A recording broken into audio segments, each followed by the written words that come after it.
Toni Berolet was the only girl born in the middle of two brothers. Growing up as the only girl, Toni was a tomboy, but also the perfect Southern belle. Her upbringing as the only girl in a household of boys made her independent and assertive. She could hold her own in male-dominated environments, but also exuded femininity and charm. After graduating high school, Toni pursued higher education, enrolling in college and medical school. She was a dedicated student who excelled in her studies. Toni's hard work paid off as she graduated top of her class. Throughout her life, Toni focused on her career goals as an ophthalmologist. She became a successful and respected field doctor known for her expertise and compassion. Despite her professional achievements, Toni still yearned for love and companionship. Toni married at a young age, but found that their relationship lacked chemistry and compatibility. The divorce was a difficult adjustment for Toni, as she struggled with disappointment and loneliness, using it as a distraction from the pain she felt. Over time, Toni realized it was time to give love another chance.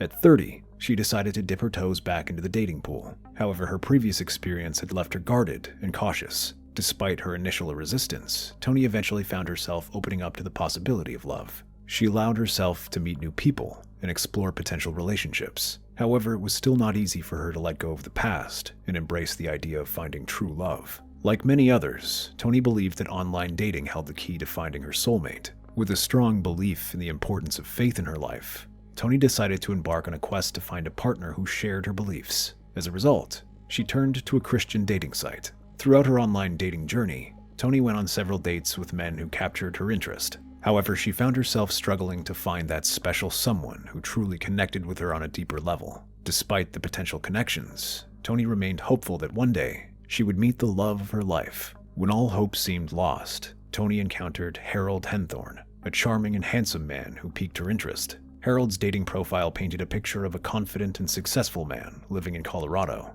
According to his profile, he worked as a consultant at a nonprofit organization. What attracted Toni to Harold the most was his genuine and heartfelt desire to find a second chance at love. He disclosed to Toni that he was a widower, having lost his first wife, Lynn, in a car accident. Harold shared with Toni that he had waited for a significant amount of time to find his happily ever after. As their online conversations continued, Harold decided to travel to Jackson, Mississippi to meet Toni in person. Upon being introduced to Toni's friends, Harold effortlessly won them over with his charismatic personality and genuine warmth. Toni's loved ones quickly realized Harold was the perfect match for their beloved friend. They noticed his outgoing nature and energy complemented Toni's reserved and quiet demeanor. From the moment she met Harold, she knew she had found her soulmate. Their relationship moved quickly, and by Valentine's Day 2000, Harold proposed to Toni with a stunning ring. Of course, Toni said yes, thrilled to have the opportunity to embark on the next chapter of her life with her Prince Charming. Less than a year after they first met, on September 30th, 2000, Toni and Harold exchanged vows in a grand church wedding in Jackson, Mississippi. Following the wedding, Toni and Harold relocated to Colorado, where Harold lived. Toni quickly established herself as an esteemed ophthalmologist, treating her patients like family. She had remarkable bedside manner, ensuring every patient felt heard, understood, and cared for. Her compassion and dedication to her craft made her an exceptional doctor. Toni's life revolved around her career as a doctor and her relationship with Harold. Together they built a beautiful home and supported each other. As time passed, Toni and Harold had a daughter, Haley, who was the light of their lives. Years passed, and Toni Henthorne and her husband Harold built a beautiful life together. Just 2 weeks before Toni and Harold's anniversary, Harold reached out to the office manager at her ophthalmology practice. The manager was eager to help. Harold requested that the office manager prepare a surprise for his wife, saying he wanted to take her to the Rocky Mountain National Park. Harold planned to take Toni away for the weekend and celebrate their 12th wedding anniversary. Knowing how much Toni loved their job and patients, the office manager kept Toni's schedule clear. On September 28, 2012, Harold arrived at Toni's office. The manager brought Toni into an exam room, thinking she would treat a regular patient. However, when Toni stepped inside, she was shocked to see her husband Harold waiting for her. Harold told Toni that he had a surprise for her. They were going away for the weekend. He assured Toni that he had already made arrangements to have a babysitter for their young daughter Haley, and packed her bag. Toni, always trusting and unsuspecting, happily agreed to the unexpected trip. As the couple embarked on their journey, Harold informed Toni that they would spend the first night at the Stanley Hotel in Estes Park, Colorado, the inspiration for Stephen King's novel The Shining. Upon arrival at the Stanley, Harold and Toni had an early dinner and retired to their room. Harold had meticulously mapped out trails in the park for them to explore the following day. On September 29, 2012, the couple decided to embark on a trek through the picturesque Rocky Mountain National Park. The day started peacefully as Toni and Harold set out on their hike. They were excited about the breathtaking views and the prospect of a beautiful day in nature. America's national parks are known for their breathtaking landscapes and awe-inspiring beauty. However, as beautiful as these parks may be, they also hold a hidden danger. According to a study conducted by Backpacker magazine, a staggering 243 people die in national parks each year. This statistic highlights the inherent risks that come with exploring the wilderness. In Rocky Mountains National Park, where the Henthorns were planning their hike, the leading cause of death was falling.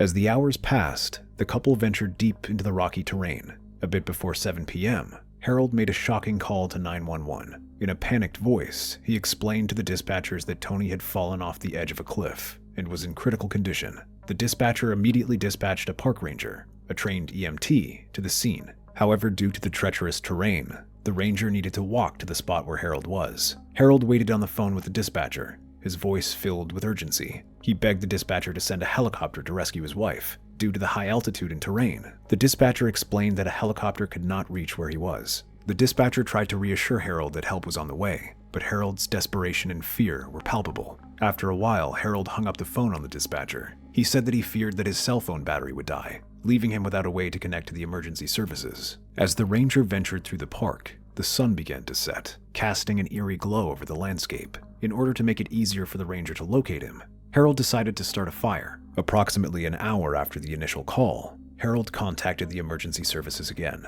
This time, the dispatcher attempted to guide Harold through CPR, hoping to save Toni's life. However, Harold insisted on hanging up with the dispatcher, stating that he needed to hang up the line in order to keep it free. As the ranger continued his search, the dispatcher called once more and requested Harold use his whistle so the ranger could find him. Harold blew the whistle, signaling to the ranger that he was nearby. Unfortunately, it was too late by the time the ranger and emergency services arrived. It was over 2 hours after Harold first reported Toni's fall, and Toni had already passed away. All deaths in national parks are thoroughly investigated. This case was no exception. Harold recounted to the ranger the details of the hike that led to Toni's tragic death. He stated that at 1:45 p.m., he and Toni embarked on the Deer Mountain Trail, where they decided to take a selfie. However, the trail was crowded with numerous hikers, prompting them to venture further into the woods. Harold explained that they reached their destination around 3:30 p.m. and had lunch on the mountain.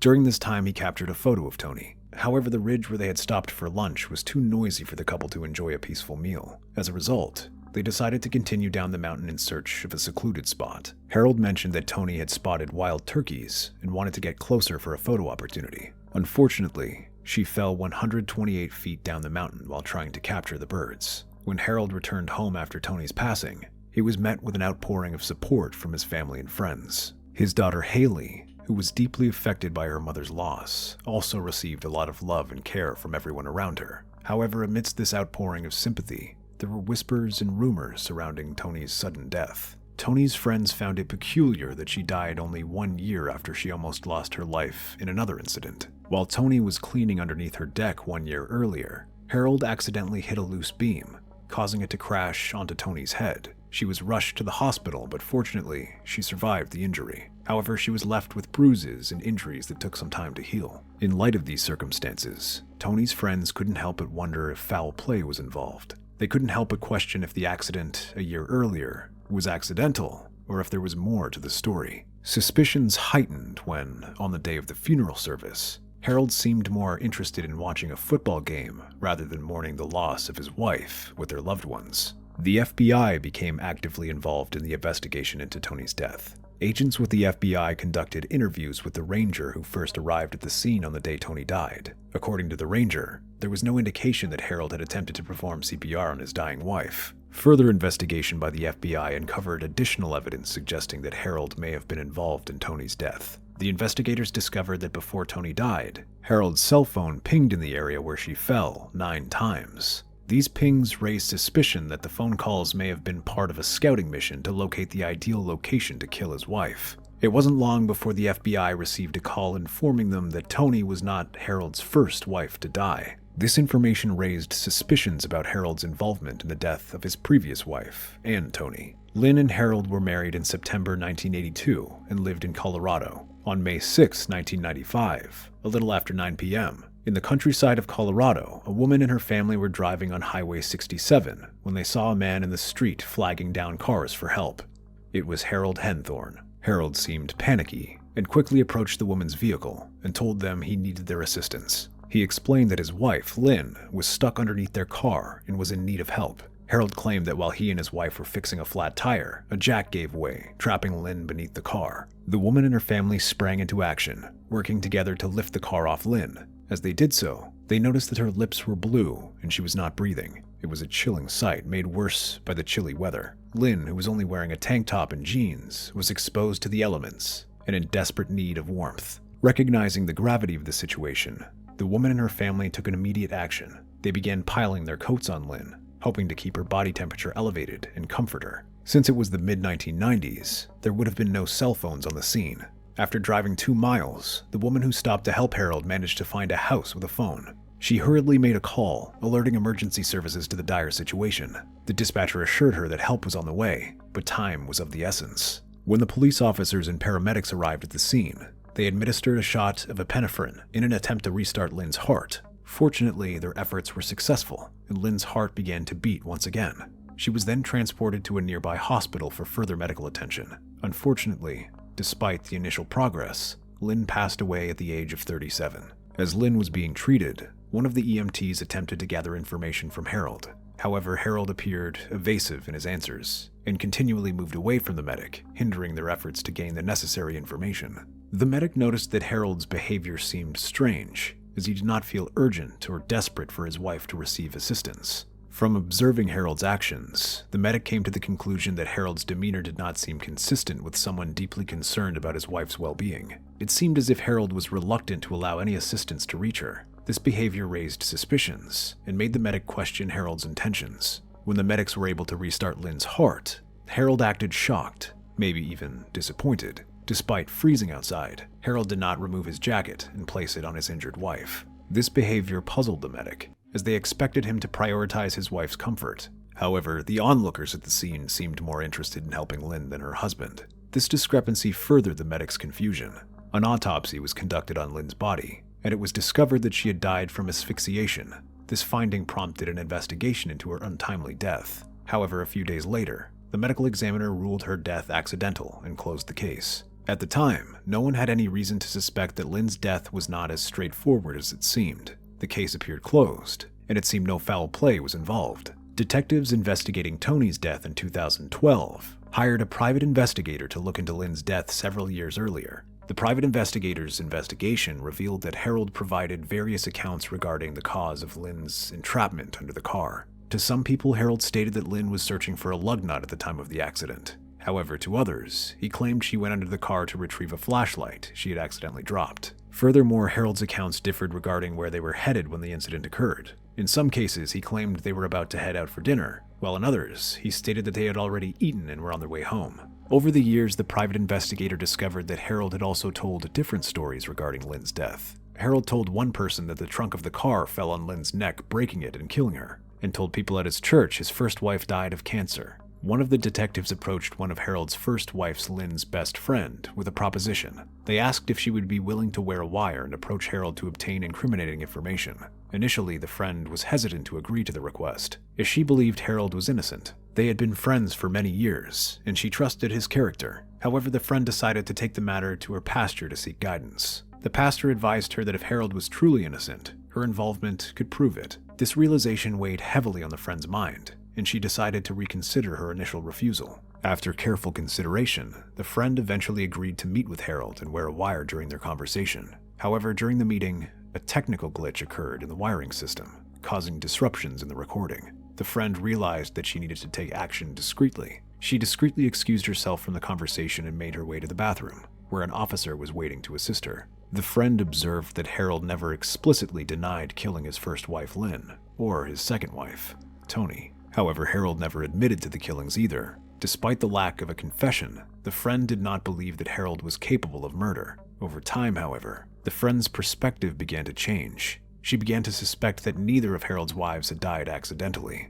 As the investigation into Toni's death progressed, the FBI learned that Harold had presented himself as a fundraiser for nonprofit organizations. He had claimed that he regularly went on business trips, insisting that these trips were integral to his work. However, upon closer inspection, the agents discovered none of these claims were true. They were unable to locate any tax returns, pay stubs, or any other evidence that Harold had a job since 1995. Further investigation revealed that Harold's weekly business trips were spent at a local Panera Bread outlet. The agents discovered his location through surveillance footage, which showed him surfing the internet during his supposed work trips. This revelation cast doubt on Harold's credibility and raised suspicion about his activities. On November 6, 2014, 2 years after the death of Toni in Rocky Mountain National Park, Harold was arrested and charged with Toni's murder. Harold pleaded not guilty to the charges against him. Toni's family sought custody of Haley, Toni's daughter, but Harold, who was in jail at the time, refused to allow it. As a result, Haley was placed in the care of her godparents in Colorado for the time being. 10 months after Harold was arrested, he went on trial in 2015 for the murder of his second wife, Toni. Despite the absence of forensic evidence linking him to her death, the prosecution presented various pieces of evidence to strengthen their case. Firstly, the prosecution presented evidence that Harold had taken out several life insurance policies on Toni. This, they argued, suggested premeditation on his part, as he had planned to kill his wife and profit from her death. Furthermore, the prosecution presented evidence of pings in the area several weeks prior to Toni's death. These pings suggested that Harold was actively seeking a location where he could carry out his sinister plan without attracting attention. Additionally, the prosecution presented a map found in Harold's car, marked with a giant X on the spot where Toni fell from the cliff. This, they claimed, further solidified their theory that Harold had selected this location in order to carry out his nefarious plan. However, the most compelling evidence presented by the prosecution was the death of Harold's first wife, Lynn, and the suspicions surrounding it. The similarities between Lynn's death and Toni's, according to prosecution, were striking. The jury believed that Harold exhibited a pattern of behavior that led them to convict him. After a 10-day trial, the jury retired for deliberation. The jury ultimately returned with a guilty verdict, finding Harold guilty of murdering his second wife, Toni. They found that there was a pattern of similarities between the deaths of Lynn and Toni, which led them to believe that Harold was responsible. As a result, Harold was sentenced to life in prison, where he will reside for the rest of his natural life. Although Harold was never formally charged with the murder of his first wife, Lynn, it is widely accepted that he is also responsible for her death. In December 2015, Toni's oldest brother was granted custody of her and Harold's daughter, Haley. In 2023, Harold Henthorne appealed his conviction, but it was ultimately dismissed. Additionally, he filed a motion for post-conviction relief, alleging ineffective assistance by his defense attorney. Harold contended that his attorney's performance during the trial failed to meet constitutional standards.